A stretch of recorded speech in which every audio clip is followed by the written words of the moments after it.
ఇదేమి రాజ్యం, దొంగల రాజ్యం, దోపిడీ రాజ్యం అంటున్నారు.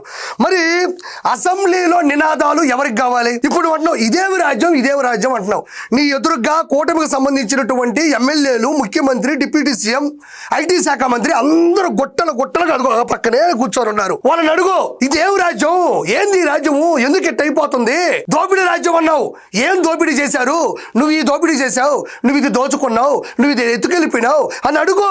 దొంగల రాజ్యం అన్నావు, వాళ్ళ ఎవరో దొంగలు, ఏం దొంగతనం చేశారు, ఏం పట్టుకుపోయారు, ఏం ఎత్తుకుపోయారు అని అసెంబ్లీలో నువ్వు వెళ్ళింది, నువ్వు కూర్చుంది, రాజ్యాంగబద్ధంగా అసెంబ్లీలో నీకు ఇచ్చిన హక్కు ఏంటి అంటే నువ్వు అనుకున్నది వాళ్ళు ప్రశ్నించడమే, వాళ్ళని ఎదిరించడమే, నువ్వు అడగడమే. అవన్నీ కాకుండా నినాదాలు ఎవరికి కావాలి? నిలకడలేని నినాదాలు ఎందుకు?